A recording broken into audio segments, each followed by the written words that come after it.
Boa noite. É com imenso prazer que abrimos hoje, dia 14 de setembro de 2020, a primeira jornada de extensão do IFBA, tecendo saberes e articulando ações. Gostaria de agradecer a presença de todas, de todos e de todos, e espero que vocês estejam bem, se cuidando. E momentos nesse contexto, momentos como esse, para além de todo o processo de aprendizagem objetivado, é um momento também da gente se reencontrar, da gente estar integrando, compartilhando saberes e afetos, que é super importante nesse momento, né? Essa jornada para a gente é muito especial, é um evento pioneiro, organizado pela Pró-Reitoria de Extensão, a PROEX, e tem como objetivo promover a reflexão e análise crítica das bases e princípios norteadores da extensão no Instituto. De caráter formativo, visa fortalecer a extensão para sua atividade fim, a atuação junto às comunidades, buscando o desenvolvimento local e regional e a partir de uma relação dialógica e de reciprocidade, né? Eu sou Soraya Brito, sou professora de Sociologia do campus Santa Amaro e atualmente estou à frente do Departamento de Ações Culturais, Esporte e Lazer na PROEX, né? E faço parte da comissão organizadora do evento, juntamente com uma equipe, né, composta por Fátima Sanches, André Silva, que está à frente do Departamento de Relações Comunitárias, o Leomi Oliveira e o André Almeida, e com a contribuição de todos que estão por detrás, né, todos os bolsistas do NPD e toda a equipe da PROEX que compõe, né, e que deu apoio também ao evento. Gostaria de apresentar também o nosso Igor Rosário, do Campus Valença, nosso intérprete, e agradecer profundamente, Igor, obrigada.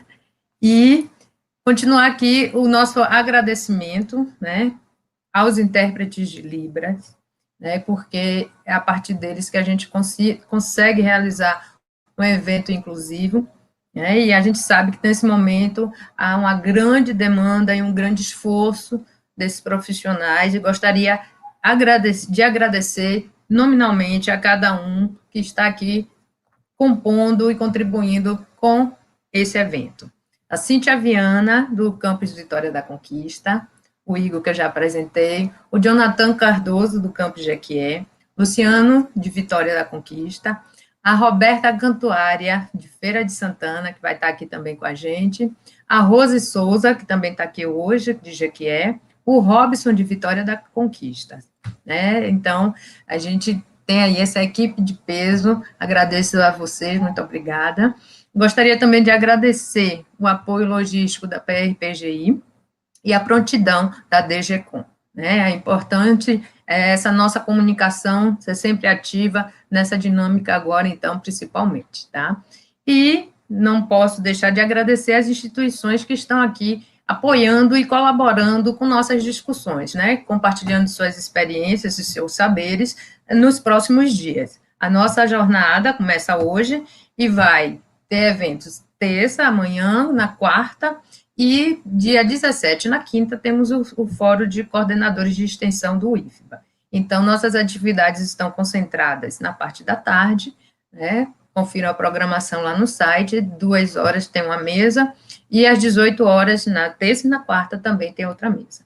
E contribuindo conosco, nós temos o Instituto Federal Farroupilha, nas figuras de Raquel Lunardi e Marlova Garcia, a Universidade Federal do Recôncavo da Bahia, né, o UFRB, na figura de Daniele Canedo, a Rede Tecnológica de Extensão Popular, né, com a figura do Fábio Bezerra, que também é do Cefet Minas Gerais, e o nosso querido Alex Cipriano, que é a IFBA, e vai estar contribuindo também com a gente nesses próximos dias, né? Agradeço a todos, estamos ansiosos, assim, para promover esse debate, essa discussão, que dê uma sustentação, né, tanto de experiências práticas, mas também teóricas, para a gente fortalecer a nossa extensão no IFBA. Quero destacar também que o evento se tornou ainda mais especial por estar acontecendo agora, no mês de setembro, momento no qual, mês no qual o IFBA, a rede, faz 111 anos. É muita história, né? E esse é um momento especial, né, desse evento, e que, para a gente, é uma comemoração, né, uma celebração desses 111 anos, a gente está aqui aprofundando um tema tão sensível, né, que é a extensão, tá?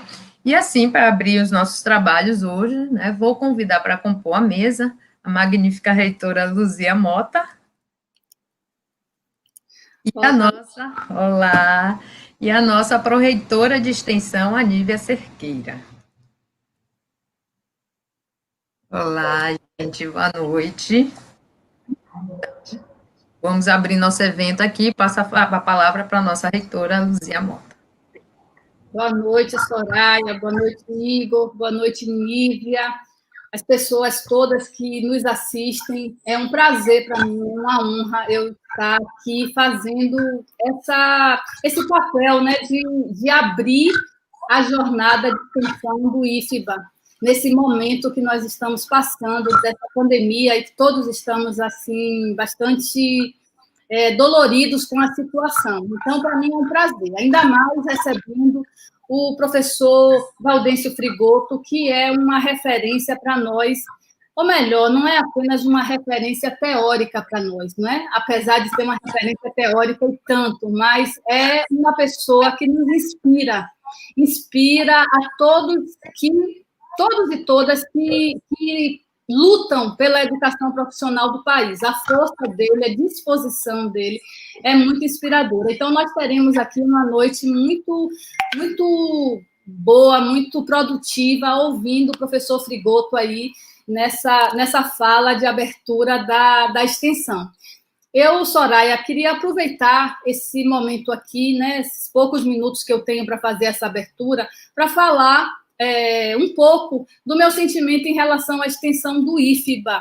Nós enquanto reitora, não é que estou agora gerindo a instituição, mas também como docente, né, como membro da comunidade, nós observamos nos últimos anos que a extensão, de todas as áreas do IFBA, a extensão foi aqui, mas se descaracterizou, ela foi muito descaracterizada, ela se tornou um centro político de um pouco clientelista, um pouco fisiológico, e passou a ter na marca do IFBA um produto, né, de comercialização, e perdeu um pouco o lugar que a extensão deve ter em uma instituição de ensino.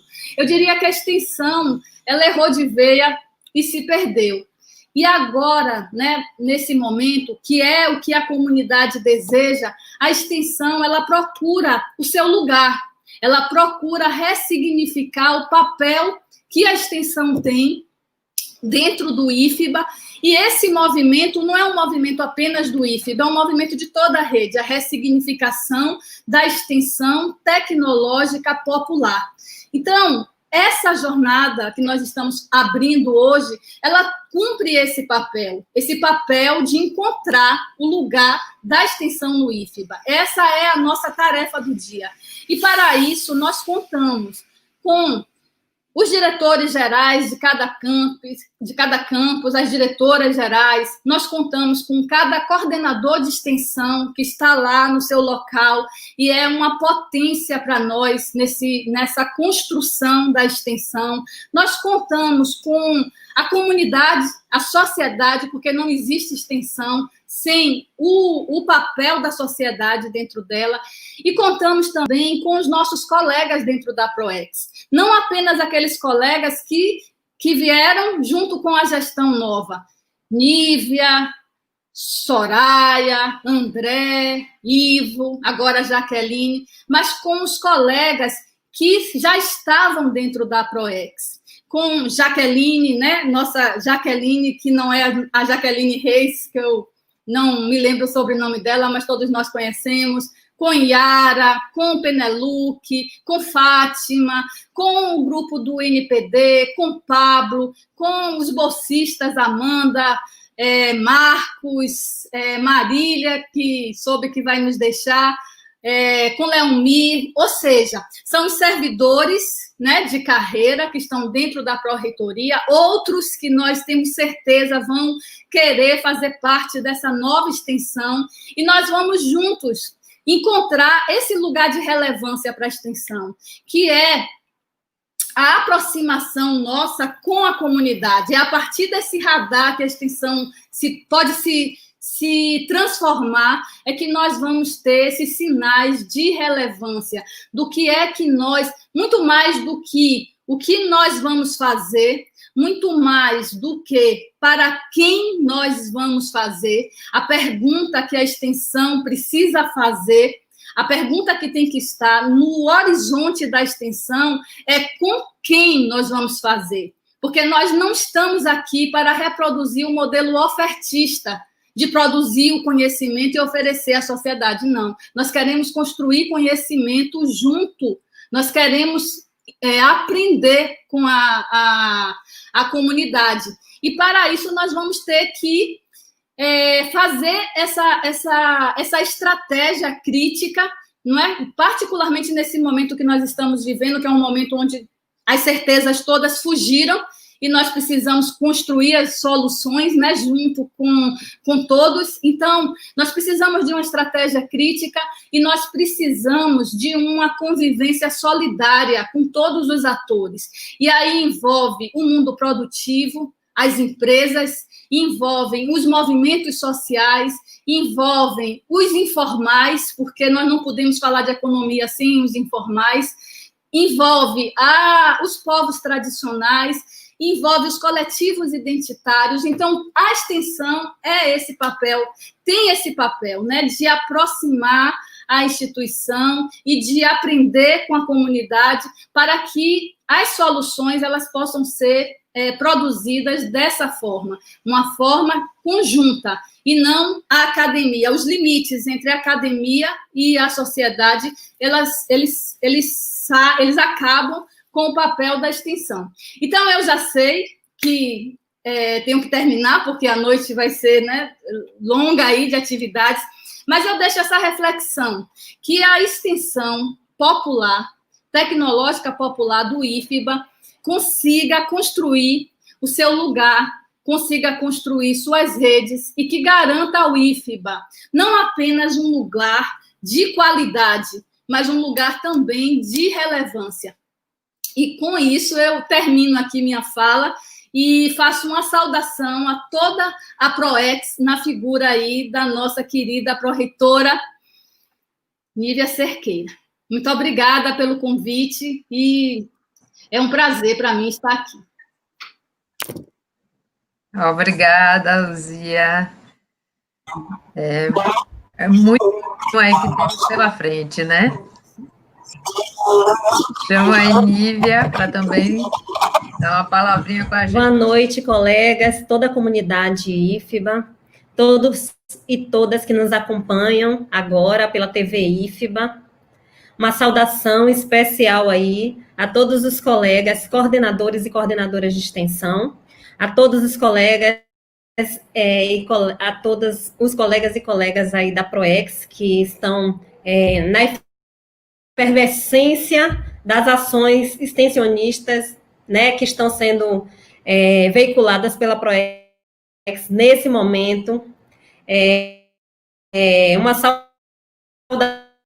saudação aí à reitora, professora Luzia Mota. Nos faltava, né, de discutir, né, questões basilares de concepção, de princípios, de objetivos da extensão para nosso instituto. Né?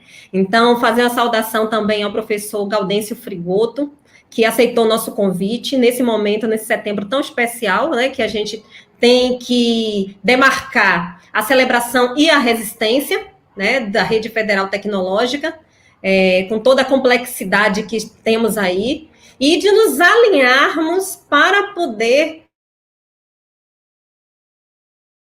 dar as contribuições necessárias para o desenvolvimento da sociedade brasileira. Não é qualquer, mas aquela que, de fato, vá encontrar de seu desenvolvimento, né? A professora fez uma retomada aí do nosso processo, um processo interno complexo, mas que a gente já consegue e já conseguiu, com toda a diversidade que essa pandemia nos impôs, dar indicativos de como é que a gente pretende, planeja e se propõe a trabalhar a extensão do Instituto Federal da Bahia, né? Um desses indicativos, e aí a gente tem, assim, tido muito cuidado, que é compor esse processo e esse momento de diálogo, esse momento de discussão, esse momento de ouvir, esse momento de nos dar elementos necessários para a construção de um documento que é basilar. Instituições de ensino superior e institutos federais têm, dentro do seu bojo documental, do seu arcabouço documental, um documento basilar que rege a extensão, que é a política de extensão. E nos falta ainda. Nós não temos esse documento, e para construí-lo, para tecê-lo, a gente vai estabelecer diálogos, conversas, arranjos, metodologias que nos permita ao Instituto Federal da Bahia cumprir a sua missão institucional. A partir de uma política de extensão que ela não é endógena, né? Então a gente não se projeta a desenvolver ações que a gente percebe, ou pensa, ou pretende mesmo que tenham esse viés extensionista, mas que ele termina sendo ou endógeno, ou termina não tendo a articulação, quando ele consegue extrapolar, ele não consegue se articular a partir de um projeto, né? E aí a gente precisa pensar que projeto é necessário para que a extensão cumpra, né? Alguns indicativos, e aí um indicativo bem tranquilo que a gente está dando é a composição desse evento, que para a gente é uma vitória, né? Que vai se dar nessa discussão agora iniciada hoje, vai transversalizar com algumas questões que para a gente começar a pensar, né, que é a própria constituição da concepção de extensão tecnológica, essa discussão que está tendo sobre a rede tecnológica popular, uma discussão sobre a curricularização da extensão e a articulação entre extensão e cultura. Né? São essas, assim, as embrionárias, as que vão começar, esses eixos que vai começar a nos dar elementos para que, ao final, no último dia, coordenadores e coordenadoras de extensão, a gestão da extensão desse instituto possa dialogar qual compromisso a gente vai tecer com a comunidade para poder tocar aí esse projeto de extensão emancipatório, né? Já demos outros indicativos também, que é a partir dos editais que estão aí rodando. Nós já sinalizamos, né, por meio do fomento à extensão, sujeitos, quais grupos nos interessa alcançar nessa conjuntura específica, né?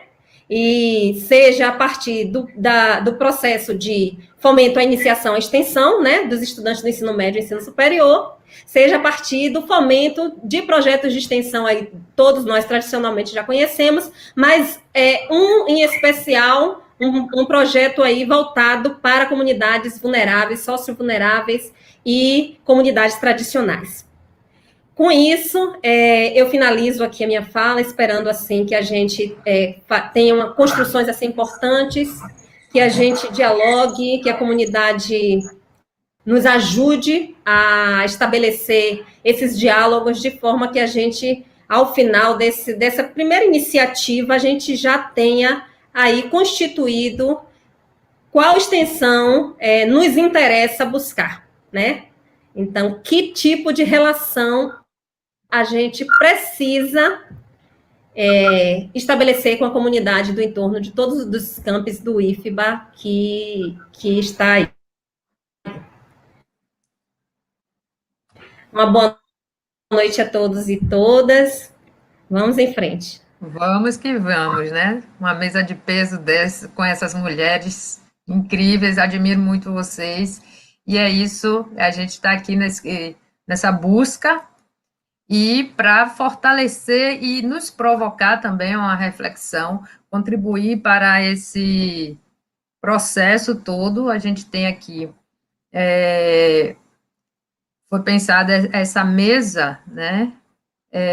Porque, para além dos desafios da atual conjuntura, a gente tem também os desafios aí do nosso histórico, do nosso passivo, e temos que dar conta. Então, para contribuir, que sempre é provocativo e nos faz, assim, refletir bastante, e justamente colaborar para fazermos as nossas opções políticas, que, antes de mais nada, a gente precisa fazer, né, tomar essa decisão política que direcionará a nossa extensão para o caminho do fazer agora e do futuro. A gente tem agora a presença do nosso ilustre educador, filósofo, doutor em Educação e História Política e Sociedade pela Universidade Católica de São Paulo, é professor do Programa de Pós-Graduação de Políticas Públicas e Formação Humana da Universidade do Estado do Rio de Janeiro, a UERJ, e professor titular em Economia da Educação, Economia Política da Educação pela Universidade Federal Fluminense, onde atua como professor associado no Programa de Pós-Graduação em Educação. Então, convido o professor Frigoto, Gaudêncio Frigoto, para contribuir aí com essa reflexão na nossa mesa, né, intitulada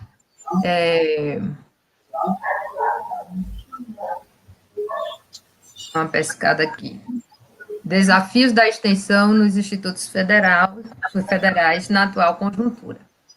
Seja bem-vindo, professor, é um prazer estar recebendo o senhor aqui, nesse momento tão especial na nossa construção aqui da nossa extensão. Boa noite, Soraya. Na sua pessoa, quero saudar a cada uma e a cada um que carinhosamente, como percebi, organizaram esta semana da extensão. Saudar a magnífica reitora, professora Luzia Mota, e a pró-reitora, professora Nívia Cerqueira, uma dupla de mulheres que me emociona porque em 1992 assistia no México uma conferência do historiador Eric Hobsbawm, e ele dizia que tinha esperança renovada no século XXI, que se aproximava, porque as mulheres ascendiam à universidade e as mulheres ascendiam a comandos de instituições de ensino, políticas, etc. E ouvir agora a reitora Nívia com essa perspectiva de direção da extensão vincada na sociedade, nas demandas reais, nas demandas populares, já que somos de uma tradição escravocrata, somos de uma tradição de governos dominantemente para os ricos, ou como Florestan dizia, para a plutocracia.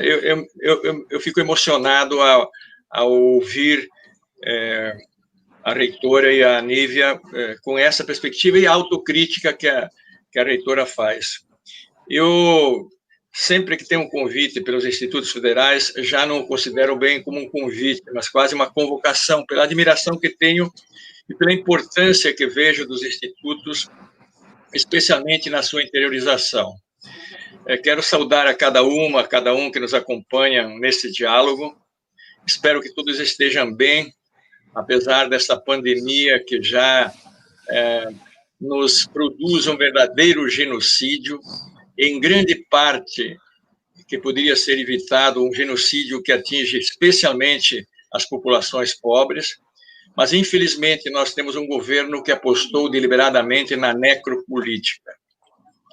Eximiu-se da responsabilidade que lhes cabe e, o que é pior, tratou e trata deste genocídio de forma cínica e insana. em algum momento da história, vários já têm dito isso. Hoje mesmo na ONU foi pronunciado isso, na ONU, pela ex-presidente do Chile, Bachelet. Esse senhor, assim como Trump, que tem uma postura igual, deverão ser julgados. E, portanto, neste contexto, né, a questão de refletir a extensão, seu papel dentro dos institutos federais, especificamente dentro do Instituto Federal de Bahia, é fundamental, né? E eu vou tentar aqui, brevemente, trazer alguns elementos para o debate de hoje e também para alimentar o debate ao longo, digamos, de toda a programação. E parto sempre de um pressuposto quando me pedem para analisar a conjuntura, né? E foi, de certa forma, sinalizado aqui pela Nívia, né?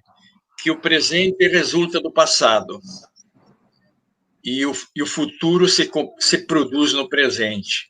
Então, há uma relação orgânica necessária, no termo forte do termo, entre o estrutural, que é mais permanente, e como se movem as forças, os interesses, as lutas, os conflitos da sociedade numa determinada conjuntura. A conjuntura que o mundo vive, o Brasil vive, é de pandemia. E da mais grave pandemia que a humanidade já teve, com mais mortes do que guerras, e pandemia que não acabou, é o tempo presente, quase 1.000 mortes por dia no Brasil, o retorno da mesma. Então, a primeira reflexão que eu quero fazer é esse movimento estrutural do capitalismo que produz pandemias e que agora produz uma pandemia devastadora. Em seguida, vou trabalhar brevemente para entender a gênese do que nos trouxe a essa conjuntura. A conjuntura não se mede pelos anos, necessariamente, se mede pelas forças que a tecem, né? E ver como, nessa conjuntura, nós temos um cenário muito adverso para o ensino, para a pesquisa e, sobretudo, a extensão, porque na perspectiva que aqui foi colocada, porque um governo que deliberadamente é um governo contra os pobres. A reunião de 22 de abril mostrou isto, a reforma administrativa está mostrando isto. Ao longo desta fala, eu vou me referir mais especificamente à tese da meritocracia, na verdade, o mascaramento para tirar das nossas instituições as populações das cotas, os quilombolas, os ribeirinhos, os pequenos agricultores, porque na ideia clara deste grupo, não tem mérito para chegar à universidade e também não tem mérito para ascenderem à universidade. E, finalmente, dentro desse cenário, qual é o papel da extensão na sua interface com o ensino e pesquisa? A minha fala final, muito facilitada pelo que a reitora disse, pelo que a vice-reitora disse.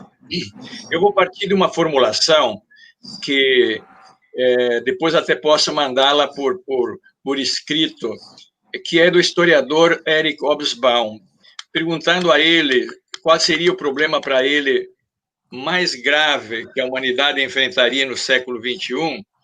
Ele formulou a seguinte ideia, né? Que, olhando historicamente as comunidades, né, os sistemas sociais, os seres humanos lutam pela estabilização e lutam, portanto, contra mecanismos perturbadores do desconhecido. E aí ele pergunta, como então homens e mulheres podem resistir a um sistema que, na sua lógica, é produzir, destruir, para produzir novamente, e, portanto, um sistema que se mantém numa perspectiva de desenvolvimento dinâmico e absolutamente não controlado. Me parece que esta é a questão central que acaba trazendo problemas. Um deles é exatamente a agressão ao meio ambiente, a destruição da natureza, a destruição das bases da vida. E este sistema, ele, portanto, de tempos em tempos entra em crise, né? E no século XIX e até quase o final do século XX, essas crises eram cíclicas. Entretanto, uma vasta literatura vai nos mostrar que estas crises hoje são permanentes, estão sempre explodindo em tempos muito mais reduzidos. Textos como o do Harvey, textos como o do Istvan Meszaros mostram isso. Portanto, na síntese que faz Meszaros, né, hoje a crise motivada por esse sistema imprevisível e destrutivo, né, é uma crise universal, no sentido que atinge todas as esferas da sociedade. Não atinge só a economia, atinge a cultura, atinge a saúde, atinge o emprego, etc. Ela não é mais regional, ela é global. As crises primeiras se davam na Europa. Hoje, qualquer crise em qualquer canto reverbera em toda parte do mundo. Ela também não é mais, portanto, uma crise de tempos em tempos, mas ela é permanente. E portanto, é um sistema que este filósofo se situa bem ao dialogar com um economista, Schumpeter. Para Schumpeter, o capitalismo é uma sociedade virtuosa porque ele tem a destruição criativa. Isto significa o quê?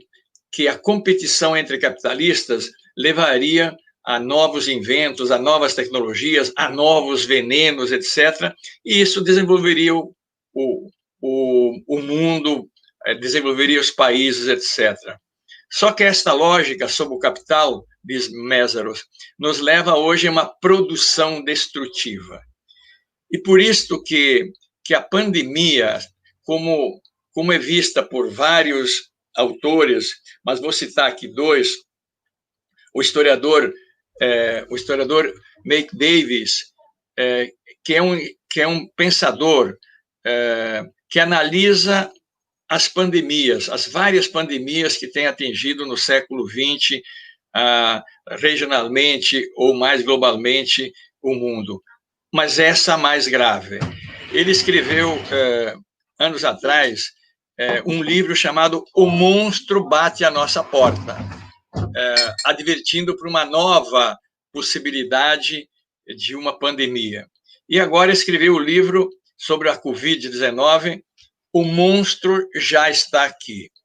E exatamente ele atribui como causa o tipo de desenvolvimento, o tipo de agressão à natureza e, sobretudo, sistemas econômicos que produzem em massa a pobreza e a miséria. E o físico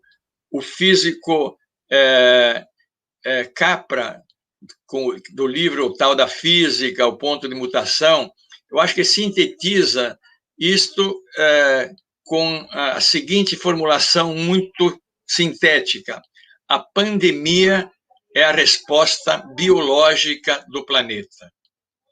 Pois bem, creio que este é o contexto, né, e do qual, como nos ensina, numa breve entrevista, o historiador, o filósofo e cientista político Noam Chomsky, ele diz que nós podemos sair da pandemia muito melhores se entendermos, se levarmos a juventude, sobretudo, mas não só, os movimentos sociais, os movimentos culturais, a entenderem que não é mais possível produzir tanta desigualdade e nem agredir a natureza, o meio ambiente que estamos agredindo.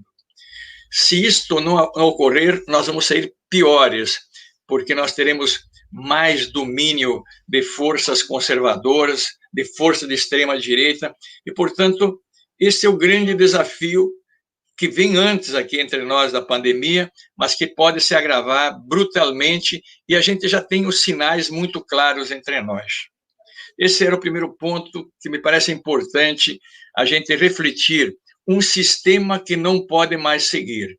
E daí a importância do que a reitora chamava a atenção de ter uma extensão tecnológica popular, isto é, que se assente sobre os saberes, também tecendo os saberes, como diz o tema da semana, os saberes da experiência, os saberes da vida, junto aos saberes do conhecimento da ciência organizada, daí a relação entre ensino, pesquisa e extensão. E portanto, é um quadro que toda a sociedade brasileira tem que pensar como sair da pandemia com outras perspectivas, inclusive no ensino, na pesquisa, porque a pandemia nos colocou numa espécie de nocaute. Agora, como entender a conjuntura que nós vivemos no presente de um governo anti-ciência, um governo anti-povo, um governo anti-universidade, um governo anti o pensar autônomo, um governo que não respeita os menores procedimentos democráticos, a começar por sua eleição, que não participou em nenhum debate. Como pensar que se produziu esta esfinge de poder em nossa sociedade? E aqui é muito importante frisar, para tomar o estrutural de nossa sociedade. O jurista Fábio Conder Comparato chama atenção, analisando as constituições desde o Império, de que as lutas populares, as lutas dos movimentos culturais, as lutas dos movimentos sociais, as lutas dos sindicatos, as lutas de partidos democráticos, partidos de esquerda, sempre conseguem nas constituições ter avanços das demandas populares. O que acontece é de que a classe dominante brasileira, ela é dissimuladora.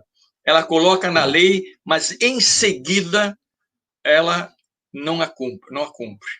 E veja só que roteiro nós temos depois da grande Constituição de 88. Eu vi ali pelo painel, a maior parte das pessoas, inclusive a magnífica reitora, são gente jovem, e que bom. Mas quem, como eu, tem já os 70 e alguns anos,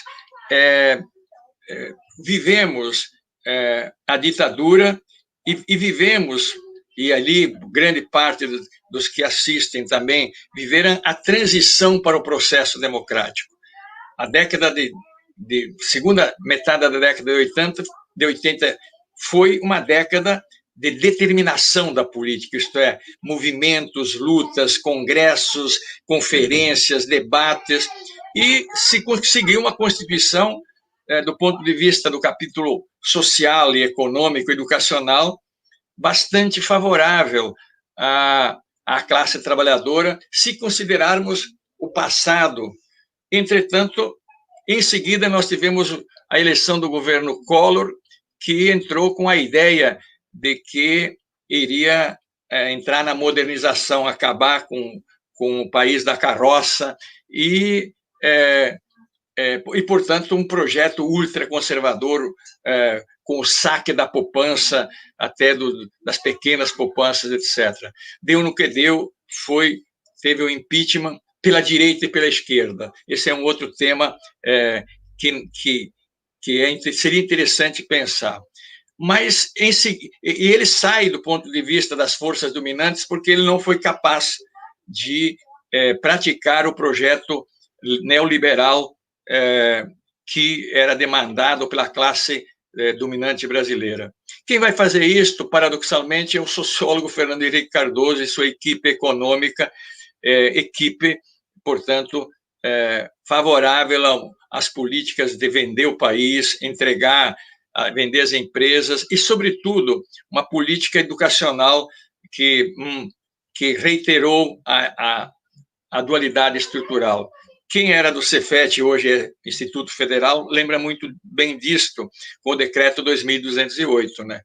Apartar os peões, aqueles que têm que trabalhar com a mão e aguçar o olho, daqueles que vão se preparar para a sociedade, para dirigir a sociedade. Esta conjuntura, a sociedade quebrou. Vejam vocês que, depois de 4 tentativas, na 4ª tentativa, foi eleito o presidente Lula com as bases do que a reitora dizia, dos movimentos sociais, igrejas, movimentos sindicais, obviamente, setores políticos, etc. E foram 14, 15 anos de conquistas. Nós podemos ter críticas, e a crítica é fundamental, mas não precisam muitos dados para mostrar o contraste da década anterior e do que temos hoje. Primeiramente, os institutos federais. Foram, nesse período, mais de 600 campi, 660 campi. 85% ali no interior, em comunidades médias e pequenas, que fazem uma diferença extraordinária, com todos os limites que se possam ter de recursos. Mas eu andei esse país, pesquisei e fico emocionado vendo tanta gente. É possível fazer mais, mas já se faz muito. E, portanto, só os institutos em si são a maior política de interiorização de toda a nossa história do ensino médio de qualidade, da possibilidade de licenciatura, da possibilidade, inclusive, da pós-graduação, da pesquisa, que pode ser uma pesquisa de diagnóstico, não só a grande pesquisa, mas pesquisas das demandas da própria sociedade, etc. Sem considerar os ganhos do salário mínimo, a geopolítica na América Latina, não se curvar, não ser subordinado do imperialismo americano, etc., etc. Portanto, este percurso não era suportável à classe dominante brasileira, que sempre foi uma classe entreguista, antipovo, como dizia, anti-ciência, anticultura, etc. Essa conjuntura de 15 anos foi quebrada por um golpe. Quem é que deu esse golpe? Exatamente o grupo de poder da década de 90. E vejam vocês que o golpe, feito em 2016, rapidamente fez as contrarreformas. Só não concluiu a contrarreforma da Previdência, mas a contrarreforma trabalhista, a contrarreforma do ensino médio, a contrarreforma da universidade foi plantada aí. Por quê? Porque esse grupo imaginava voltar ao poder com o terreno limpo, e, portanto, navegando em prol do capital financeiro, em prol da plutocracia, ou seja, o governo dos ricos. Mas acabaram dando o governo a quem? A um grupo de extrema-direita. E ali, creio que isto que, nesse momento, nos cobra entender a esfinge sobre a qual nós pisamos. O governo Bolsonaro é uma esfinge que tem que ser decifrada, combatida, para que ela não nos devore. O ovo de serpente que a cada dia se apresenta em nossa realidade. Vários de vocês devem ter me escutado nas lives ou nos diálogos, reiterando alguns pontos do que caracteriza, digamos, o caráter opaco, o caráter sobre o qual nós temos que nos mover. As universidades, os institutos já estão sentindo isto antes do governo começar, mas agora se agrava. Por que se agrava? Antes desse governo começar, era projeto do bloco que dirigia o Ministério da Educação na década de 90, se voltasse ao poder, apagar a memória daquilo que eles não aceitam. E o que eles não aceitam, um campo que está no olho do furacão eram os institutos federais. Evidentemente que, pela organização que se tem hoje, eles não conseguiriam destruí-lo. Este governo, que é de extrema-direita, entretanto, ele tem feições, né, outras mais graves, e que, portanto, a comunidade dos institutos deve estar muito atenta. Primeiramente, está sob um projeto econômico, né, que seguia pelo fundamentalismo, o fundamentalismo econômico. Eu diria que é um projeto de triste desumanização, é um projeto de desmonte de direitos. Este projeto na economia vê o mercado, não vê a sociedade, não vê os sujeitos, não vê as populações, não vê as necessidades da terra, da moradia, da saúde, da educação. E ele se fundamenta sobre a ideologia da meritocracia. Acho que a gente tem que se debruçar e desnudar isto. Eu posso até enviar para o Instituto um pequeno vídeo de 15 minutos, 20 minutos, que eu fiz exatamente sobre os fundamentos ideológicos da meritocracia. Agora mesmo, se vocês acessarem, e posso, se não, replicar e mandar, eu acho que eu mandei para Nívia, se não me engano, ou Soraya, este vídeo do Guedes, o Guedes falando aí para o grupo, sei lá, de empresários, dizendo que é preciso diminuir o salário inicial das pessoas, especialmente os funcionários públicos ganham muito, e quem ganha pouco é ministro, o presidente, o judiciário, e, portanto, aí não deveria ter teto. Ele vai defender na reforma administrativa que não deveria ter teto. É tão cínico, eu vou usar uma palavra dura, tão nojento, que ao ouvir isso eu tive ânsia de vômito, literalmente, porque é uma defesa escrochante na cara da gente, dizer, vamos diminuir, porque uma discussão para menos desigualdade já é um programa socialista. E ele diz no fim, porque hoje os salários, assim como estão os salários, é quase um regime socialista. Como é que pode dizer, com um mínimo de decência, alguém que os salários da população brasileira são elevados demais e que, portanto, não temos mérito? Como o presidente que está aí tivesse mérito de uma carreira e de prestação de serviço à sociedade. Mas o que é fundamental entender que é isto que está aí posto na reforma administrativa que vem aí. O segundo ponto que é novo, no sentido da sua expressão clara, ainda que estivesse presente ao longo mesmo do governo Lula e Dilma, como tentativa de controle, né?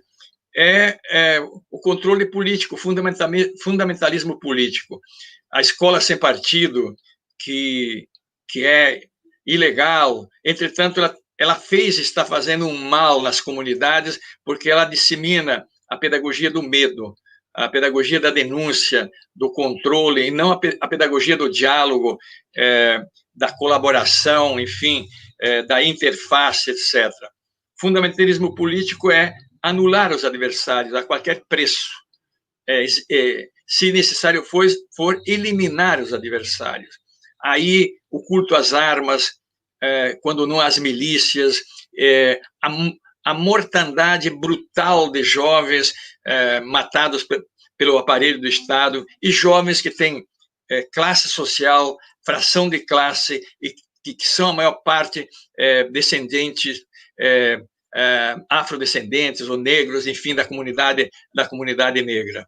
E, portanto, este é um elemento onde está o ovo de serpente das posturas fascistas.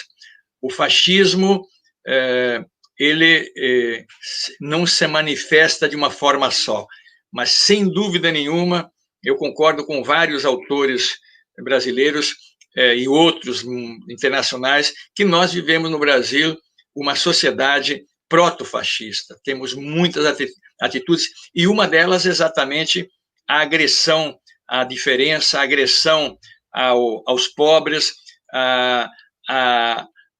o incentivo às armas, etc., etc.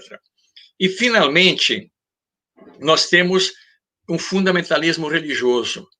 Este é ainda mais perverso, porque rouba e mata em nome de Deus. A história nos fala muito sobre isso. E é interessante, porque é preciso dizer aqui que a religião é um fenômeno social como qualquer outro. A religião não é sinônimo de fé. Aliás, quando jovem, li um livro que exatamente discutia o cristianismo, mostrando que a religião contra o cristianismo, né? Mostrando exatamente a tentativa de colocar uma religião sobre a outra, não é senão uma forma de dominação, como que dissesse, meu Deus é melhor que o teu. Então, não há por que não respeitar todas as religiões.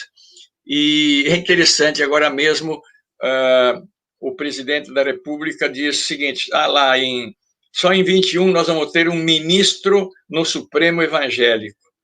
Mas exatamente não é qualquer ministro de qualquer denominação evangélica. São essas que vendem ilusões e que exatamente atingem as populações mais pobres, e que vendem água que salva a alma, que vendem sabonete que tira o pecado.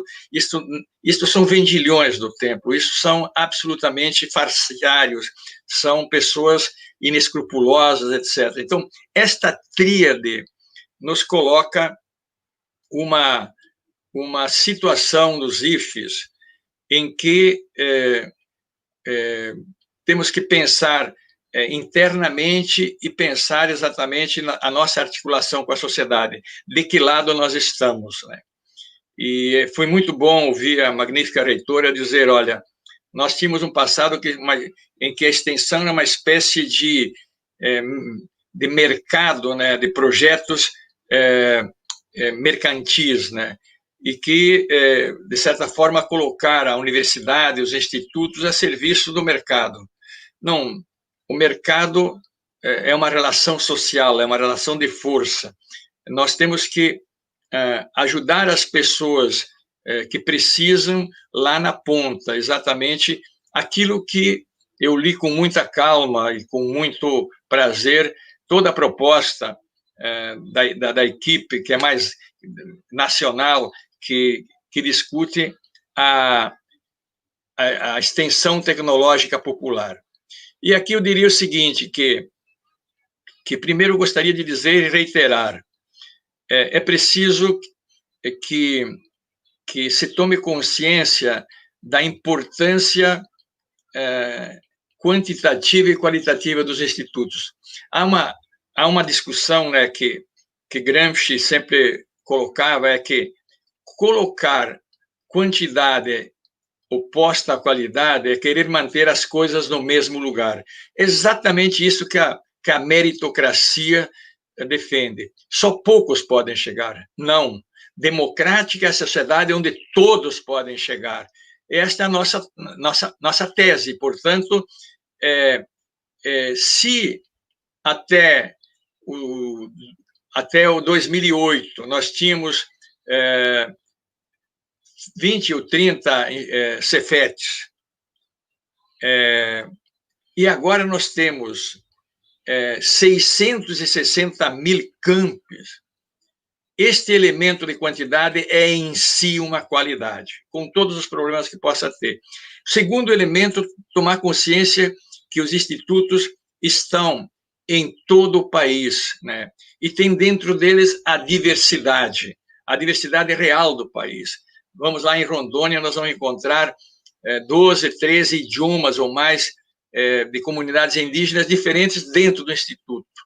E, portanto, os institutos têm uma força extraordinária. E o primeiro desafio, na direção ainda do que a reitora e a vice-reitora dizia, qual é o projeto dos IFES? Isto é, se é uma rede, qual é o projeto de ensino, de pesquisa e de extensão que os institutos necessitam defender, se eles querem estar ao lado da maioria do povo brasileiro. Há um livro que a Expressão Popular publicou recentemente, do Florestan Fernandes, que são pequenos textos, chama O Desafio Educacional. E ele vai dizer o seguinte, que o que a Constituição não fez em termos de educação, o povo vai fazer. Mas, diz ele, tem uma condição, tem que fazer um acerto de contas com o passado e ter uma nova perspectiva de futuro, onde os excluídos, onde o trabalhador produtivo lá do campo, da cidade, aquele que produz o alimento, aquele que constrói os nossos prédios, aquele que transporta os alimentos, enfim, o trabalhador produtivo, que ele adquira os instrumentos para a sua autodeterminação e, portanto, para ter um governo de trabalhadores. Este acerto de contas, essa perspectiva, ela tem que estar presente se a gente, num projeto institucional e num projeto político-pedagógico da instituição. E, nesse sentido, eu vejo que tem algumas defesas fundamentais, mas, antes disso, é preciso que, como rede, isto é, todos os institutos debatam qual projeto de sociedade e qual projeto de educação, de pesquisa e de extensão está se querendo para contrapor-se, né, às forças que hoje são forças muito mais violentas e que vão aumentar a pobreza e o desespero social. Acho que essa é uma questão, para mim, preliminar. A segunda, creio que tem que se firmar naquilo que se conquistou. E o que se conquistou? Primeiro, a autonomia de escolher as nossas lideranças. E agora estão intervindo. Natal, Santa Catarina, não está se respeitando os procedimentos democráticos de autonomia. Eu acho que esse seria um ponto geral de todas as reitorias. Não se aceita um reitor que não tenha a legitimidade de sua comunidade.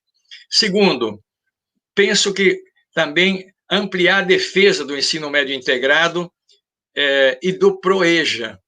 PROEJA porque o PROEJA que tem o pé lá nas necessidades que a extensão, como dizia a reitora, tem que dialogar com a população.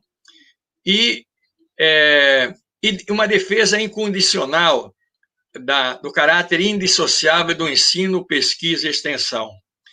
E reforçar, eu tinha aqui no meu script, né, reforçar o combate sistemático à ideologia da meritocracia. Mérito só se pode auferir quando você tem condições minimamente similares de partida. Eu não posso comparar mérito de quem, por exemplo, tem todas as condições hoje de tecnologia, ao fazer o ensino remoto que estão querendo impor, que tenha o mesmo aproveitamento do cara que sequer em casa tem um celular pré-pago, que são 30% a 40% das famílias brasileiras. Então, nós temos que desmontar isso. E, sem dúvida nenhuma, o que eu vejo que a semana pode ser uma espécie de interpelação a todos os institutos federais. O Instituto Federal da Bahia é o primeiro instituto que vejo com tanta clareza dizer, olha, a nossa pauta de hoje em diante é a rede tecnológica, de extensão tecnológica popular. portanto, o reforço dessa rede é fundamental.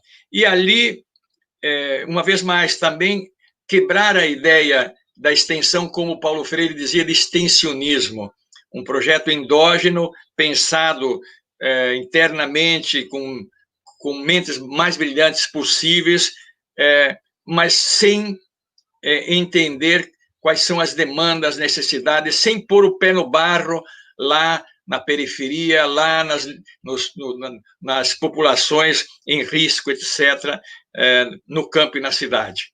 Eu vejo, então, que aquilo que está na criação dos institutos, de que os institutos, por sua, entre aspas, vocação, né, eles têm que gerar a sustentabilidade local das comunidades e melhoria da qualidade de vida, tomar essa própria noção de sustentabilidade sob um outro sentido, não o comum, mas sustentabilidade é exatamente dar condições de dignidade de vida, saúde, educação, cultura, lazer, em suma, todas as dimensões que compõem uma vida digna. A extensão, portanto, ela tem essa peculiaridade de auferir, não só auferir, mas de instar o ensino e a pesquisa a desenvolverem todas as dimensões das populações locais e regionais. Creio que esta é a perspectiva central. Mas isso só é possível se a gente se vincula, e aí, uma vez mais, reiterando o que a magnífica reitora disse, só teremos legitimidade, só seremos defendidos, inclusive nesse momento de ataque, se de fato formos necessários, se nós formos um enclave na comunidade, um prédio que dá aula e pesquisa, mas não tem vínculos reais com a vida, ninguém vai nos defender, né? E este eu acho que é a prova dos 9, e, portanto, um vínculo fundamental com todos os movimentos de luta por direitos. Direito da mulher, direito do negro, direito das populações rurais, direito à saúde, direito... Enfim, a gama de direitos que estão em disputa ali. Ou seja, o que os dominadores querem é que a gente não faça política. E aqui política, no sentido, inclusive, que a Soraya estava mencionando ao abrir esta semana, né? Da questão da atitude política. Política, para Rancière, é a luta dos que estão fora dos direitos para colocar na agenda do Estado, da sociedade, o seu direito. E nós vimos que o MST fez política, hoje está muito violentado, populações sendo expulsas depois de 24 anos que estão lá produzindo vida, alimentos, etc. O movimento negro, que a política do atual governo está querendo cortar todas as possibilidades de bolsa, de cotas, etc. O movimento de mulheres, o movimento LGTB, enfim, todos os movimentos, o movimento pela habitação, etc. Sem este vínculo orgânico com os sindicatos, com os partidos de esquerda, sem medo de usar a palavra esquerda, nós não conseguiremos cumprir aquilo que é, digamos, a demanda ético-política de servirmos as populações para que tenha melhoria de vida. E isto implica, portanto, uma unidade substantiva interna e um vínculo orgânico com as lutas dos excluídos, como dizia Florestan Fernandes. Eu vejo em todos os institutos que eu pude estar presente em debates, em pesquisa, nos campos, né, eu vejo muitas atividades importantíssimas no ensino, na pesquisa, na extensão. Mas como li uma dissertação do João, que agora o sobrenome é sobrenome tão longo mas o João lá do Instituto Federal de Santa Catarina, né, que os IFES, nesse sentido, são um projeto a construir. Sim, será um projeto sempre a construir, mas no sentido de avançar nessa direção de um ensino, de uma pesquisa e de uma extensão vincada nas necessidades dos excluídos, da classe trabalhadora, enfim, das demandas populares. Eu acho que esta é a grande missão. E tenho certeza que isto a gente conseguirá coletivamente na luta, como sempre foi. E não será um governo que vai durar eternamente. Mas eu diria que os institutos, na pandemia e pós-pandemia, pela sua abrangência nacional, têm um papel estratégico de interpelar a todos nós a inverter o sinal do que temos presente, que ele não é auspicioso. Agradeço a paciência de ter me ouvido, espero ter vincado algumas ideias que façam jus aí à semana e a quem organizou tão bem esta semana. Obrigado. A gente que agradece, professor, realmente nos deixa assim, realmente muito inquietados, né? Quando a gente para diante dessas reflexões.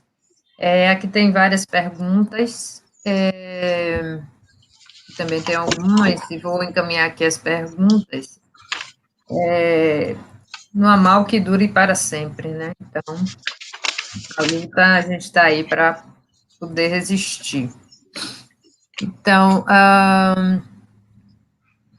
a Thelma Cunha, a Graziela, na verdade, a Thelma Cunha pergunta como o senhor vê o abismo da efetivação das políticas públicas entre o urbano e o rural. Vamos combinar assim, que a gente não combinou. Eu vou fazer um bloco de 3 perguntas, tá certo? Sim. Pode ser assim? E caminha. Então, até uma pergunta desse abismo de efetivação das políticas públicas entre o urbano e o rural, como é que o senhor vê essa questão? Outra pergunta é qual o papel da extensão no alcance da educação politécnica? Uma terceira pergunta é como construir e fazer uma extensão popular e tecnológica num conjunto institucional conservador e baseado na tecnocracia e meritocracia. Ótimo, muito boas. Eu creio que, se a gente for observar o último congresso do MST, que é Reforma Agrária Popular, a questão que eles colocam dá um elo muito interessante da importância de fazer políticas públicas que articulem as lutas populares do campo e da cidade. Que a pergunta que se faz ali nesse congresso é qual é o alimento que o mundo quer comer, né? O alimento que chega na nossa mesa hoje é um alimento, grande parte, que tende a nos adoecer, né? Porque com muitos venenos, muito agrotóxico, animais que são produzidos como um frango que demoraria lá no sítio 50 dias a 2 meses para ser um frango maduro em 27 dias, então a gente não sabe se está comendo carne ou uma composição química, né?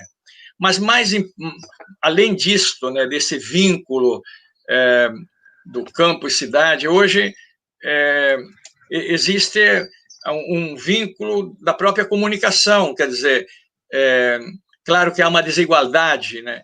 Mas o campo não está tão isolado quanto estava como quando eu nasci há 70 anos no campo. E, finalmente, talvez a razão política dessa pergunta, da importância de fazermos políticas públicas com a especificidade, claro, mantendo a particularidade do campo e da cidade, né? Mas políticas públicas no seguinte sentido que Gramsci colocava: trabalhadores industriais do norte e agricultores do sul, vocês não são adversários pelo fato de serem do norte, uns no setor industrial e outro no setor agrícola. Vocês têm que se unir contra a dominação dos patrões no sul e os patrões do norte, né? Então, as políticas públicas do campo e da cidade têm que ter uma perspectiva unitária, isto é, unidade no diverso. É claro que não são as mesmas necessidades lá do campo, às vezes da periferia da cidade, etc. Mas é politicamente importante pensar as políticas públicas nesta relação campo-cidade. A educação politécnica e a extensão, eu vejo esse debate muito construído no MST também. Agora mesmo está se criando um dicionário que se chama Educação e Agroecologia.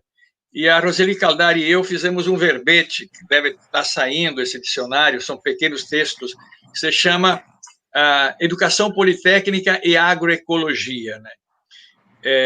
Então, mas dá para pensar muito mais amplamente, né?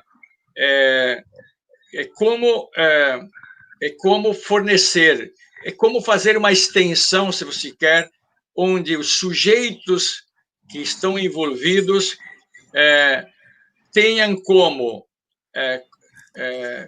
base o conhecimento que está nas relações sociais, nas relações políticas e os conhecimentos que estão na base da natureza, os conhecimentos que são fundamentais à própria saúde, etc.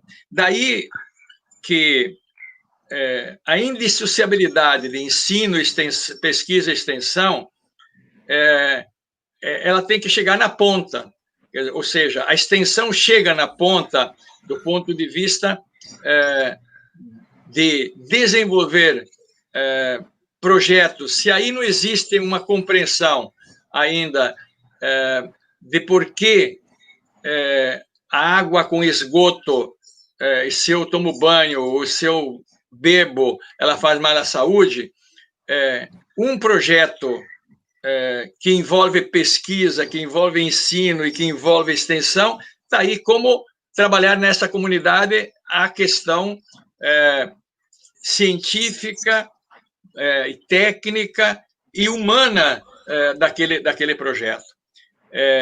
Ainda que seja um conceito muito mais relacionado ao ensino, mas o ensino não está desvinculado da pesquisa e da extensão no próprio projeto. Então, é uma perspectiva a ser construída. Como eu disse, penso que o dicionário da agroecologia vai ter alguns elementos, digamos, para avançar nessa compreensão.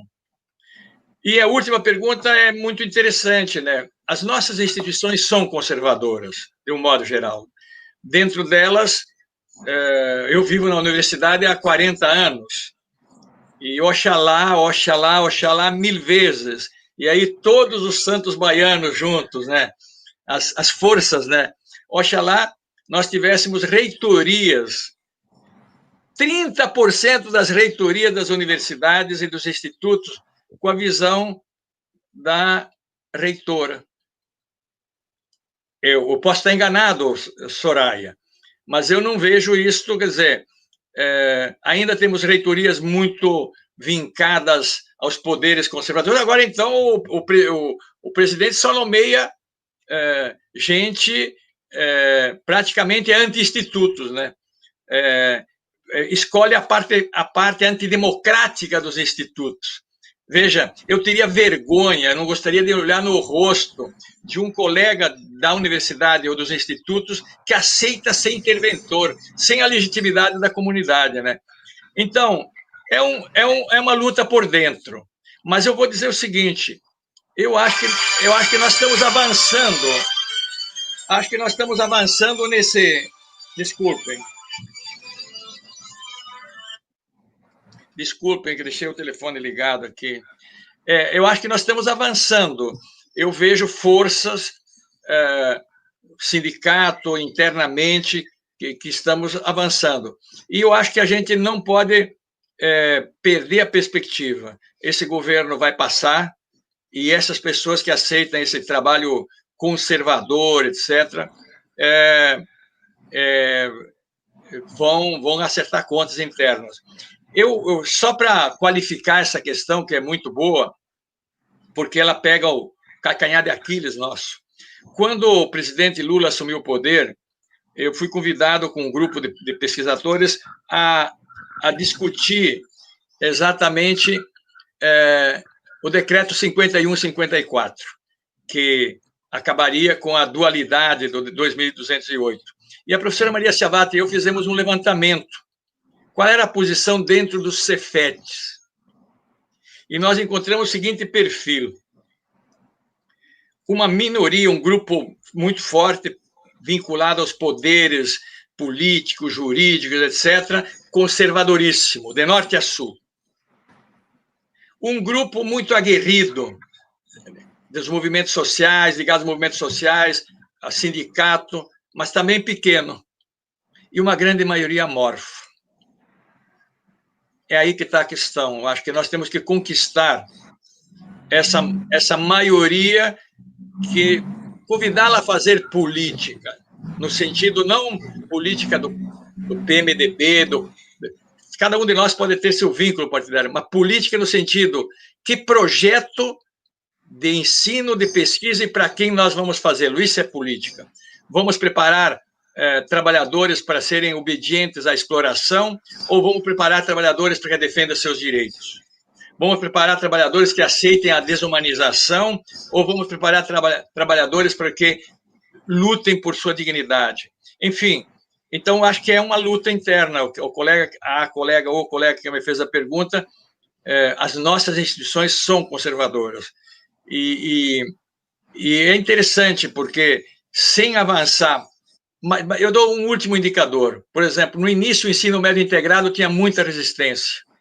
Hoje é a defesa de uma proporção cada vez maior. Por quê? Mas se entendeu que a realidade é integrada. Você não tem por que formar peão de um lado e formar o cara que vai dirigir do outro.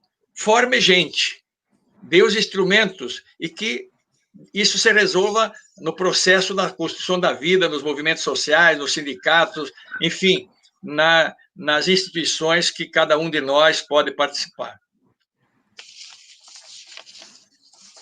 Certo, temos mais perguntas aqui, né?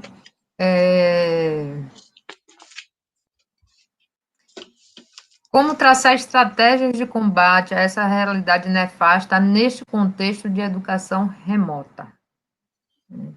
Ponto que a Rosângela pergunta. A Odete pergunta aqui: no campo extensionista, com desconfianças mútuas entre o popular e a academia, como pensar o estabelecimento de novas relações após tanto distanciamento? Me repete a pergunta, Soraya, que deu um corte. A de Odete. No campo extensionista, com desconfianças mútuas entre o popular e a academia, como pensar o estabelecimento de novas relações após tanto distanciamento?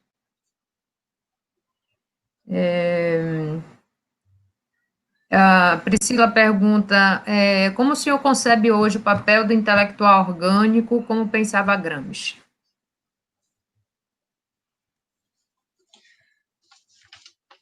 Obrigado. Veja, a armadilha do ensino remoto é que ele não é para todos, primeiro. Nada contra a tecnologia. Segundo, sala de casa não é sala de aula. E, portanto, é muito precário. Acabei de dar uma aula na pós-graduação em que a colega, a professora Marisa, que vocês conhecem, por 2, 3 vezes caiu a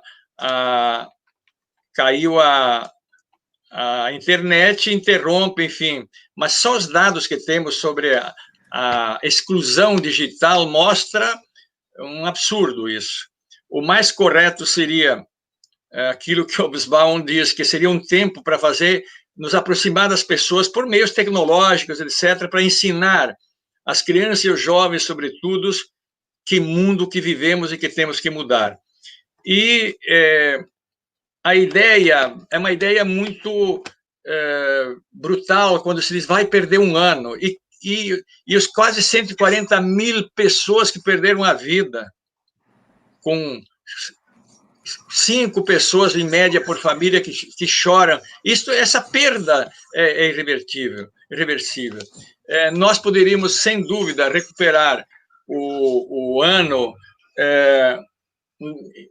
a partir de 2020, 2021 e 2022.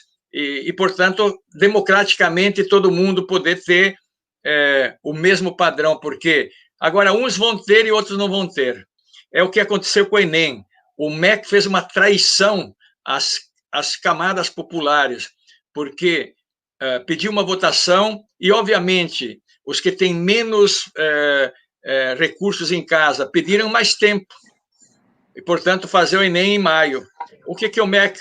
E foi a ideia vencedora. O que o MEC fez? Coloca em janeiro. Eis a meritocracia. São mecanismos sutis de excluir os pobres. E, portanto, e mais grave que isso, cuidado, o ensino remoto vai vir para ficar se não houver luta, porque vai dizer, concurso não precisa mais. Pegue turma de 100, 200, parte, você grava a aula lá, você vai colocar a tua luz elétrica, você vai colocar teu papel higiênico, isto que pode acontecer. Então, o grave depois da pandemia, se nós não tivermos uma unidade para debater isto, pode acontecer isto. Educação se faz vis a vis. Tem que ter profissional, tem que ter professor, tem que ter liga, tem que ter olho no olho, tem que ter, enfim, afeto, tem que ter conflito, tem que ter diversidade, e não apenas um instrumento que medeia, que é interessante, mas que não substitui a relação pedagógica. A segunda pergunta, muito interessante, porque ela tem uma tradição, ela tem uma história, essa desconfiança. Veja, durante a ditadura militar, havia uma distinção dizendo que quem trabalhasse na academia, quem trabalhasse no sistema formal, não podia fazer uma educação popular. De fato, a ditadura ela coibia isto que nós estamos pensando agora, de fazer uma educação com opção na perspectiva popular, porque foi uma ditadura empresarial militar contra o povo. E nós estamos num momento igual agora, só que, aparentemente, não de uma ditadura, mas de um estado de exceção, né? Entretanto, Saviani discute isso em algum momento. É possível fazer uma educação popular, na perspectiva popular, e não só é possível, é necessário a fazê-la dentro das instituições. Paulo Freire, veja aí, é um ícone da pedagogia do oprimido, né? E ele foi secretário de Educação de São Paulo. Se ele entendesse que não é possível fazer educação popular na base da escola pública, na universidade, na verdade, educação popular significa, primeiro, reconhecer os sujeitos, os sujeitos, os quilombolas, os ribeirinhos, o filho de agricultor, o filho de operário, a mulher solteira, o homem homossexual, a mulher... Enfim, os sujeitos concretos de cultura e de vida como são.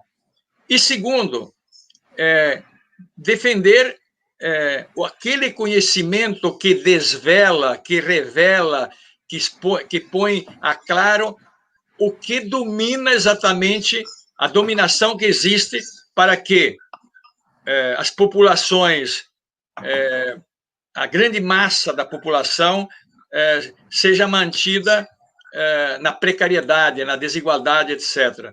Então, não só é possível. Agora, como como diminuir a desconfiança? Dialogando. Dialogar não é concordar.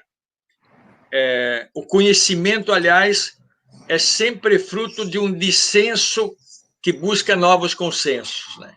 Então, nós temos que dialogar. A pergunta já é um bom caminho, né? Se você, quem me fez a pergunta, se identifica essa desconfiança, trazer num debate, num seminário, diz, mas por quê? É possível ou não é possível? Eu digo, é possível fazer educação popular, na perspectiva popular, na perspectiva dos oprimidos, como dizia o Florestan, dentro da academia. Mas de fato existe o preconceito. O papel orgânico, o papel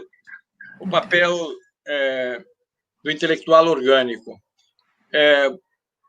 O intelectual orgânico, na compreensão de Gramsci, é aquele que nasce do convívio dos diferentes grupos, classes e frações de classes. Ou seja, por que ele é um intelectual orgânico? Porque ele é o que expressa melhor os interesses daquele grupo. E, portanto, o intelectual orgânico nasce lá no movimento popular, nasce lá nas lutas dos movimentos sociais, nasce lá na luta da fábrica, etc.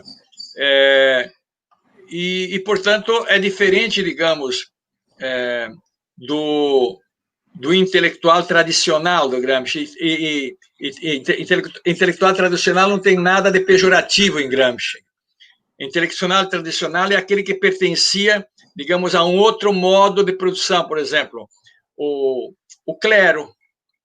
O clero vem do modo de produção anterior. Mas também o professorado, de um modo geral, são intelectuais que são disputados, e por isso a importância de ter dentro das instituições intelectuais que venham da base. Esses que vêm da base têm muito mais capacidade de entender as necessidades daquela realidade. E vou dar um exemplo muito claro sobre isto. Florestan Fernandes veio ao Rio em 94, 95, fazer uma conferência na formação de professores. E ele diz o seguinte, olha que formulação que eu acho que é muito importante para esta ideia do papel do intelectual orgânico. Ele dizia que ele mesmo, como filho de lavadeira e professor nos anos 50, era considerado um funcionário da burguesia. Por quê? Quem eram os professores? Filhas e filhos da classe média. O ensino era ainda muito pouco democrático, ainda o é, mas era muito menos. Ele diz, a partir dos anos 60, cada vez mais, os professores das licenciaturas e que atuam na educação básica, e boa parte das licenciaturas da universidade vem do meio popular. E, portanto, pode criar uma liga. O que é estranho, isso que nós temos que nos interpelar, é quando você tem alguém que vem do meio popular e alça a universidade, ou alça, enfim, aos institutos, e abandona o seu meio popular, né? Os interesses populares, se fecha no seu casulo. A geração do Florestan também desenvolveu o conceito de intelectual público, ou seja, aquele que defende os interesses universais. É diferente de intelectual orgânico. Eu diria que talvez eu pudesse ser denominado um intelectual público, né? E vocês também, mas ao mesmo tempo um intelectual vinculado ao campo. Desde pequeno, nasci no campo e desde sempre estou vinculado aos movimentos sociais do campo, sobretudo. Então, é um conceito que você não, como é que você diz? Você não elege o intelectual orgânico, ele é produzido no seu grupo, né? E que, portanto, nós podemos ter vínculos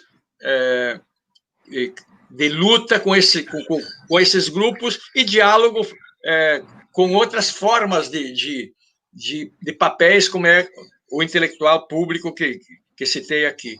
Mas o intelectual orgânico que Gramsci identifica, existe no campo e na cidade, nas lutas, nos movimentos de mulheres, nos movimentos, enfim, todos os movimentos culturais, etc. Temos mais perguntas aqui. Vamos lá.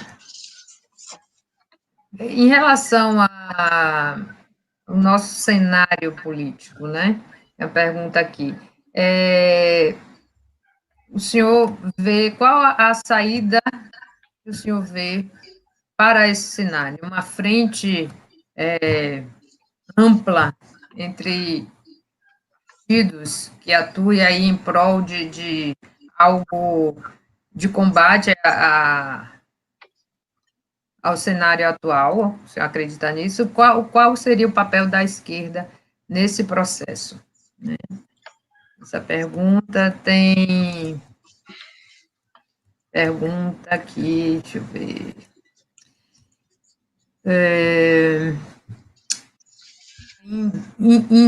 Ainda.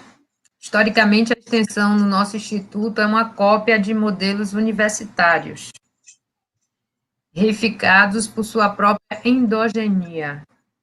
O senhor conhece a experiência de extensão mais populares e transformadoras? Pergunta.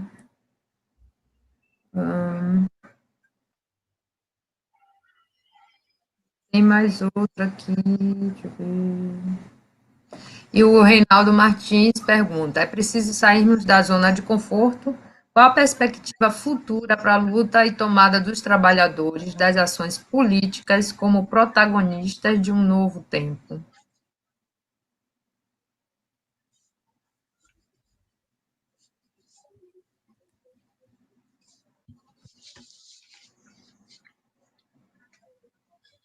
Bom, a primeira pergunta e a última tem uma certa relação, né? Sem dúvida, essa é uma grande dificuldade que nós estamos vivendo no campo da esquerda, né? Eu, quando me fazem essa pergunta, que é bastante reiterada, e ela é fundamental, né?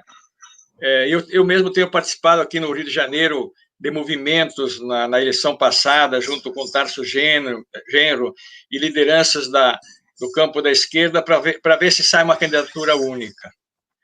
É muito difícil por conta da nossa própria cultura da esquerda. Esta é uma questão que a esquerda tem que se colocar, nós todos temos que nos colocar, porque tanta dificuldade de abrir mão em função de uma candidatura que não pode ser aquela que eu penso que é mais revolucionária, mas aquela que naquele momento, pelo menos, barra o ovo de serpente e a esfinge. O economista Jeffrey Sachs, da Harvard University, fez um texto que está aí na internet em relação ao governo Trump, dizendo que o governo Trump é um inescrupuloso, um desequilibrado mental, incompetente, uma série de adjetivos, e diz que ele e o governo brasileiro são responsáveis por muito mais mortes do que poderiam ter sido evitadas tantas mortes, né? Então, pensar, e ele diz, não há futuro para os Estados Unidos com Trump, não há futuro no Brasil por aquele que é um súdito, né, praticamente, que beija a mão de tudo que vem de Trump é bom. Então, quando me faz essa pergunta, sempre lembro uma interpelação que o filósofo Leandro Konder fazia nos seus debates, quando queria interpelar o campo da esquerda, nos interpelar, não ficar fora, né? Como campo de esquerda, eu me sinto campo de esquerda e me sinto interpelado por essa pergunta. Ele dizia o seguinte: a pergunta que eles fizeram, ele estava voltando do exílio, a pergunta que fizeram a ele como é que ele via a direita do Brasil? A pergunta é inversa, né? E ele dizia o seguinte: olha, a direita tem uma unidade substancial, profunda e inabalável.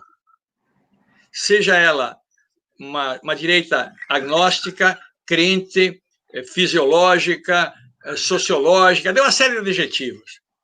mas ela tem a unidade quando defende a classe, os interesses de classe. A nossa dificuldade, exatamente, é buscar, na nossa diversidade, que é boa, diversos. Existem comunistas, existem socialistas, existem sociais-democratas, existem democratas, né? Estamos numa sociedade capitalista. Você não vai implantar o comunismo por um ato de vontade, você tem que construí-lo. Então, a questão é, qual é a nossa possibilidade de uma unidade substancial, profunda e inabalável? Isso vale até para os institutos. O que, do ponto de vista do instituto, é fundamental que todos defendam, não é verdade? Para salvar o próprio instituto. E eu vejo que temos uma grande dificuldade disto. E eu ousaria dizer o seguinte, é porque também a esquerda, boa parte da esquerda, se habituou com o mandato. É quase que vira emprego ser vereador, ser deputado, etc. E acaba esquecendo a sociedade, em parte, né? A despeito de que existem muitos que têm vínculos com a sociedade. Então, estamos vendo aqui, eu estou vendo no Rio, em vários lugares, aqui no Rio tem 13 candidatos. Né? Claro, de tudo quanto é tipo, né? Mas o campo da esquerda não está, ensaiou, tentou, mas aí vai o seguinte, vamos no primeiro turno todo mundo separado e no segundo turno, isso é tão velho quanto a minha idade, entende? Isso eu acho que não pega mais. E, finalmente, se não se voltar à base, eu acho que a grande derrota, e eu concordo com Francisco de Oliveira, a grande derrota da esquerda foi, ao longo do governo Lula, ter perdido a base social que o governo tinha no início. Tem que ser recuperada. Nós fomos nos dividindo nos sindicatos, em partidos, etc. Enfim, e vou, portanto, a terceira, para depois concluir com a segunda. Claro, temos que sair da zona de conforto. Tem um livro de Francisco de Oliveira que se chama A Era da Indeterminação da Política. É quando exatamente se diz o mercado que é a política. O Guedes é que faz a política. O capital financeiro, se não é feito isso, não investe aqui. E, portanto, o capital financeiro, o Guedes, o Bolsonaro e todo o grupo que está aí acabando com o Brasil, não querem que se faça política, querem criminalizar. Veja agora, o Eduardo Bolsonaro tem um projeto de lei para condenar quem fala em comunismo. Ele nem sabe o que é comunismo, não tem cultura do que seja. Enfim, é uma coisa tão agressiva, porque comunista, tudo isso que se pensou aqui é de comunista. O que a reitora falou, o que, Soraya, você abriu a conferência, todas essas perguntas para eles é de comunista. Então, não há espaço para o pensamento divergente, né? Então, para isso, nós temos que voltar a fazer política, perder o medo. Eu até, depois, se me permite, quero reiterar, li uma vez, numa live, vou reler aqui, 3 estrofes do poeta Mário Benedetti, Não ter rendas. Nós temos que voltar a não nos render e coletivamente buscar elos, porque coletivamente a gente tem força política. Modelo de extensão. Eu diria primeiro, a colega que fez a pergunta, ou colega, é importante ler a proposta da rede de extensão tecnológica popular. É muito legal. E eu vejo em vários lugares que se fazem atividades de extensão que tem este vínculo, mas sempre vinculando necessidades, isso que a reitora dizia, é identificar lá nas comunidades, junto às populações, as necessidades que eles têm e trazê-las e transformá-las em formas de projetos de ação. Aí o tema desta semana, né? Tecendo saberes e construindo ações, né? Construindo práticas. Por quê? Porque nenhuma ideia em si muda a realidade. As ideias são importantes, mas o que muda a realidade é a ação concreta, não é verdade? É lá, etc. Então, eu vejo em vários institutos iniciativas de uma extensão que tem a direção de uma extensão popular. E, portanto, eu dizia aqui mas é o instituto que, pela primeira vez, o corpo dirigente toma como política rever uma política de extensão endógena, como se disse aí, extensão como é feita, extensão extensionista, eu diria, né? Na maior parte dos modelos de universidade, para uma proposta de extensão tecnológica popular. E tecnológico aqui, não no sentido da grande tecnologia. Às vezes, né, eu vejo o seguinte, eu vejo o mestrado de educação profissional, algumas iniciativas interessantes nesse sentido de identificar lá nas comunidades locais as necessidades. E ali, portanto, é possível fazer um trabalho de extensão popular em várias dimensões, em todas as dimensões das necessidades da vida. Oi? Tem ainda mais uma pergunta aqui, e aí concluímos. E aí concluímos, né? Eu já avisei lá no chat. Para a gente ficar com saudade, é sempre bom. A pergunta aqui, deixa eu ver. A Graziela pergunta: como a extensão pode ser possibilidade de produção de esperanças para a juventude? Pergunta. Uma questão aqui que é minha é como o senhor vê a reforma do ensino médio, a BNCC, que está aí posta, né? E que enfrentamento e postura ou adesão, né? Os institutos podem ter diante dessa proposta, né? E, por fim, teve uma pergunta sobre a extensão popular. Eu vou me meter um pouquinho aqui em algumas questões, né? A nossa mesa amanhã, tanto das 2h quanto das 18h, aborda essas questões, né? A questão da extensão tecnológica, com o Alex Cipriano, e às 18h com o Fábio Bezerra, sobre extensão popular. Ele também vai compartilhar algumas experiências, e é justamente nesse sentido que estamos aqui nessa jornada de cunho informativo, para a gente também vislumbrar esse horizonte dessa possibilidade. E casando isso com o que o professor falou também sobre precisamos... Quem vai nos defender? É a comunidade.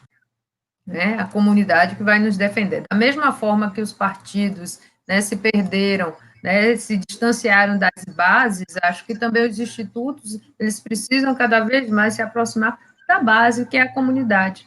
Então, e a busca desses elos coletivos, né, coletivamente buscar esses elos, é a gente buscar conquistar mesmo na luta esse miolo grosso que está aí, nem é lá nem cá, e a gente precisa agregar esses sujeitos para um projeto político, né, de extensão popular, né, no sentido que a própria reitora falou.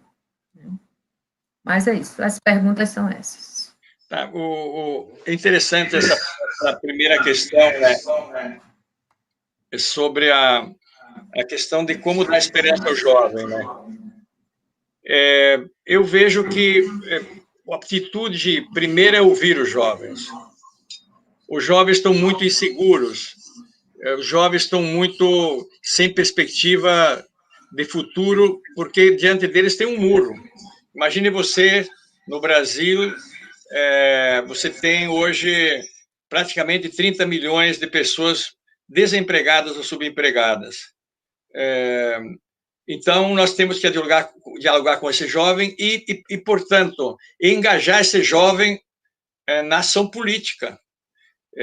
A minha formação política não se deu fundamentalmente dentro da escola, se deu através de professores que dentro da escola nos ajudava a organização desde o Grêmio e depois participar dos movimentos sociais, culturais, etc. Então, nós temos que ouvir o jovem, fazer uma relação, aprender com eles e ensinar. Quando não há diálogo de gerações, o futuro fica bloqueado. Mas eu penso que um dos elementos é dizer aos jovens: se organizem, estamos aí para ajudar no que nos compete, porque o futuro só vai existir se for construído a partir da agora, do presente, né? Por exemplo, se a juventude for conquistada pelos vendilhões do templo, né? E que fazem, e, portanto, obrigam o cara a votar no mito, em nome de Deus, se nós não dialogarmos com essa juventude e dermos minimamente instrumentos para ela perceber que isto é o desse caminho, não vai ter perspectiva de futuro. Mas eu não sou pessimista. Eu acho que, por exemplo, a ocupação das escolas nos deu um sinal. 2013 também, quando os jovens foram à rua, não era para depor a Dilma. Enfim, temos que voltar a ouvir e fazer com a juventude também política. A segunda questão, eu acho que vou ser muito, muito breve,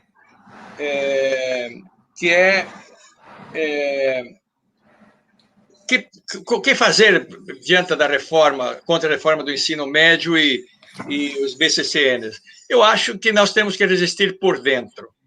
Aderir a ela, temos que aprender de dissimular.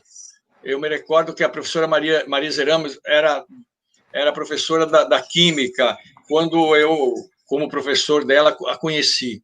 E ela dizia o seguinte: aqui na Escola de Química nós resistimos por dentro. E, portanto, nada de secundarizar o ensino de história, de geografia, o ensino artes, cultura. Vamos montar um currículo que diga os termos que queiram, mas preservando o equilíbrio entre aquilo que Gramsci dizia, as ciências da sociedade, as societas rerum, isto é, ajudar o jovem a entender a história, a entender, enfim, a cultura, ter direito à arte, todas as áreas que permitem entender o comportamento dos seres humanos em sociedade. E também entender como funciona a química, a física, a biologia, a matemática. Este é o equilíbrio de educação básica. Ora, a contra-reforma do ensino médio e as BCCNs acaba com essa noção e acaba com o sentido das licenciaturas. Então, aderir a isto é exatamente ser contra os interesses de 90%, eu diria, dos jovens brasileiros que pertencem à classe popular ou à classe, enfim, estratos, digamos, em termos tradicionais da classe média. Então, portanto, resistir por dentro. E a última questão, qual era, Soraya?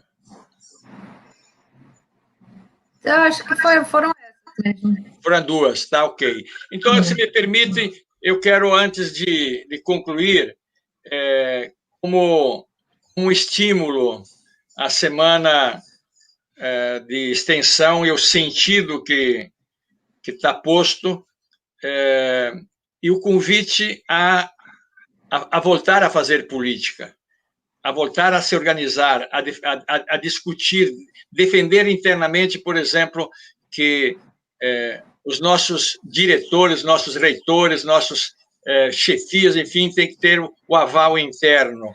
E se alguém topar ser interventor, que se sinta todo dia um traidor da instituição. Se isto for 50% dos 600 e poucos institutos tomarem essa atitude,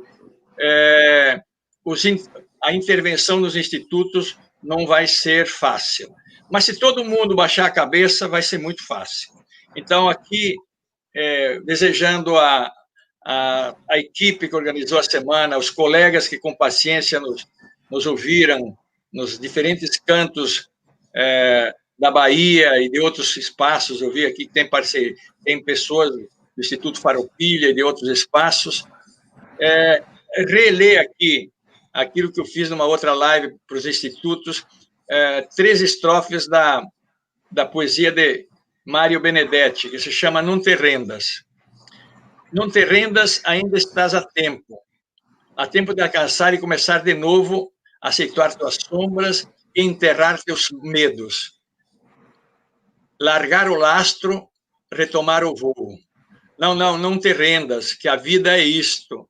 Continuar a viagem, perseguir teus sonhos, destravar os tempos, arrumar os escombros e destapar o céu. Não te rendas, por favor, não cedas. Ainda que o frio queime, ainda que o medo morda, ainda que o sol se esconda e se cale o vento, ainda há fogo na tua alma, ainda existe vida nos teus sonhos. Resistir sempre, companheiras e companheiras. Boa semana. Obrigada. Estou aí junto, vamos resistir sempre. A Nívia queria dar uma palavrinha final também, agradeço, professor, assim, muito renovadora, né? Vamos esperançar, né? Nesse futuro aí que a gente pode vislumbrar e construir, né? Com ações. Nívia, por favor. Muito tocada, professor, por sua fala. Sempre, né? Seja a partir dos seus textos ou a partir desse diálogo que o senhor coloca, estabelece como missão, né? Aceitar o convite para trazer e apresentar e dialogar com as comunidades, sobretudo com os institutos federais, sobre o seu papel de intervenção necessário na emancipação, né, da nossa sociedade. Sempre disponível, um estudioso dos institutos federais, né, fez uma pesquisa, encampou uma pesquisa aí, que teve os institutos federais como elemento, como objeto. Eu lembro que o senhor disponibilizou essa pesquisa, essa produção ainda no Prelo para mim, num dos nossos encontros e eventos aí que eu participei, e que foi muito importante para a constituição da minha pesquisa na ocasião. E aí me toca muito porque a gente articula aí nessa conversa e no final da sua fala um elemento também tão importante, né, que são as juventudes, né? Uma chamada, uma convocatória para as juventudes, para essa movimentação, para essa efervescência, para essa potência das juventudes, que também compôs o lastro da minha pesquisa, né? Essa movimentação, essa capacidade de fazer resistência dentro da conjuntura da educação profissional, né? Dentro de um Instituto Federal Tecnológico.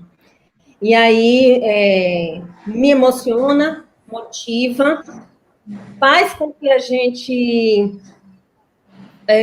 teça muitas conjunturas outras, né? Aquela da projeção, de sairmos desse lugar, de fazermos o enfrentamento necessário, de nos colocarmos à disposição da comunidade, de atuarmos conjuntamente para que a gente transforme esses espaços, que é um espaço